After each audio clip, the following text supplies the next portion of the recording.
the BBC, the New York Times, the Washington Post, and the Wall Street Journal have all named the movable metal type printing as the greatest invention of the last 1,000 years.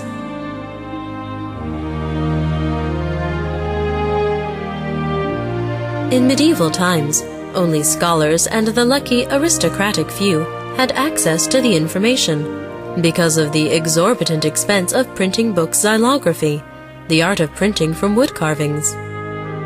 The invention of metal typeset was no less than an information revolution that was to change the history of the world.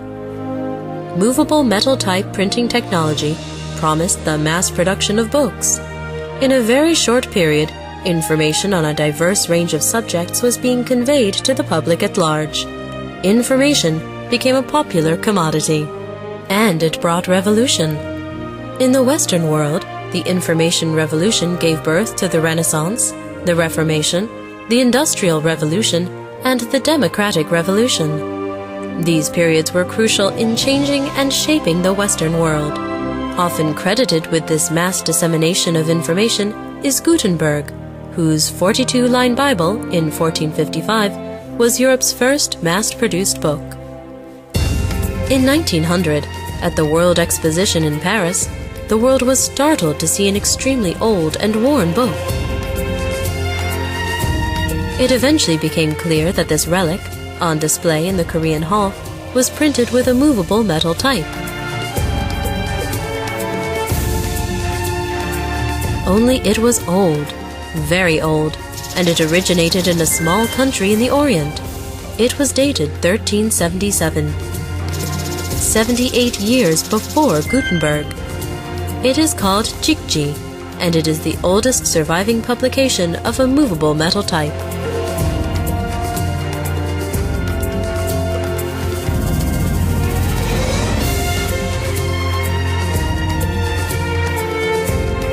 Koryo's technology was clearly ahead of its time.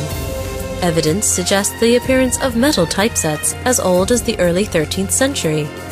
Many signs and evidences that Koryo invented and developed metal type technology have been found in the early 1200s, about 200 years earlier than in the Western world.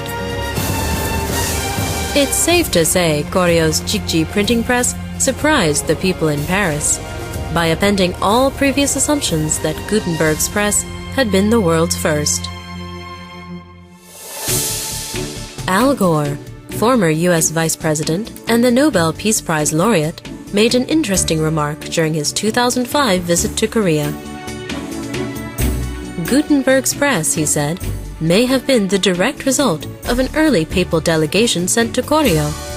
The delegation, impressed with what they saw, brought back the idea. Indeed, his claim is backed by the Swiss Museum of Paper, Writing and Printing. In October 2005, in Frankfurt, Germany, German and Korean scholars took note of how Koryo and the Chosun influenced the printing histories of China, Iran, and the Eastern world, and posited its spread along what may be called the Type Road, after the famous path silk followed west.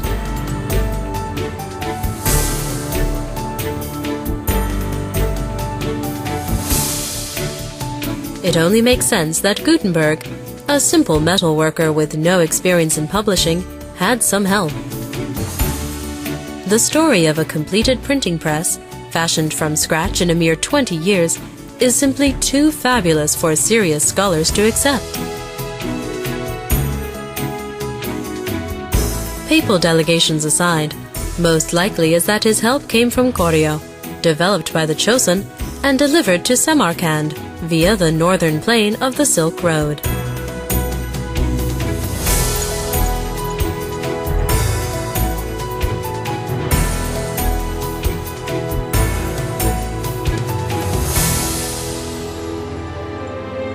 As has so often happened before, the Jikji no longer rests with the descendants of its originators.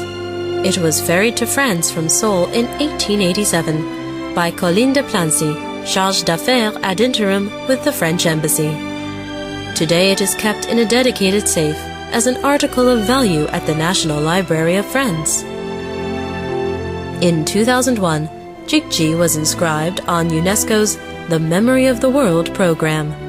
Its memory is invaluable to Korean history. As the country of origin, Korea has repeatedly requested its return.